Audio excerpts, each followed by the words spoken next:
இது இது வந்து it's a wrong understanding about reservation itself.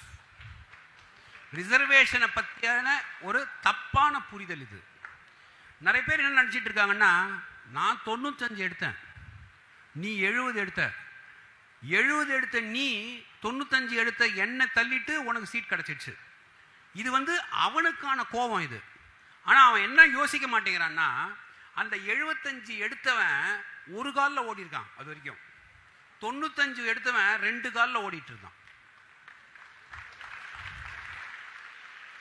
அப்போ 2 காலில் ஓடி நான் ஃபர்ஸ்ட் வந்தேன், ஆனா உனக்கு 50 மீட்டர்லயே வந்து நீ வின்னுன்னு சொல்லிட்டாங்கன்னு சொன்னா அப்படிதான் சொல்லுவாங்க. ஏன்னா அவனுக்கான அந்த ப்ராப்ளம் இருக்கு. அவனை எப்ப அவனையும் 2 காலில் நம்ம ஓட வைக்கிறோமோ அது வரைக்கும் இந்த ரிசர்வேஷன்றதை வந்து இந்த கண்ட்ரிலேருந்து எடுக்கவே முடியாது.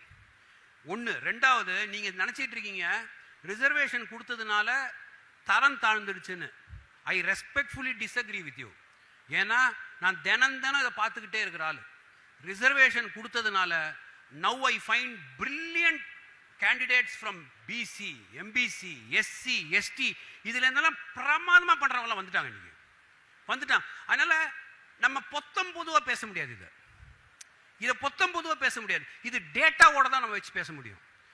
அப்போ நம்ம பார்த்துக்கிட்டே இருக்கோம் இதுதான் நடக்குதான். ஏன்னா நீங்க பார்க்கறத விட நாங்க பார்க்கறது ஜாஸ்தியா இருக்கும். ஏன்னா ஒரு பெரிய எம்ப்ளாய்மெண்ட், ஒரு பெரிய ஸ்டூடெண்ட்ஸ் இதுக்கு நடுவில் பேசுறது, இதை வச்சுக்கிட்டு பார்க்கும்பொழுது இது எவ்வளவு தூரம் எடுத்துட்டு போயிருக்குன்னு பார்க்கும்பொழுது அந்த ஃபேமிலி எல்லாம் அந்த ரிசர்வேஷன் ஒன்று இல்லட்டனா அவங்க அப்படியே தரையோட தரையா இருப்பாங்க.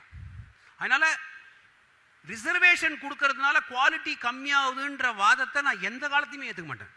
அந்த மாதிரி ஒன்று கிடையவே கிடையாது. முதலாவது கண்ட்ரி முன்னேறதுக்கு எல்லாருக்கும் வாய்ப்புகள் கிடைக்கணும் இல்லையா? யாரோ ஒரு 10 பேர் வாய்ப்பை வச்சுக்கிட்டு கண்ட்ரி முன்னேற முடியாது. எல்லாருக்கும் வாய்ப்பு கொடுத்தா தான் கண்ட்ரி முன்னேறும். அந்த வாய்ப்பை கொடுக்கறதுக்கு ரிசர்வேஷன்றது ரொம்ப முக்கியம். இதுதான் ரியாலிட்டி.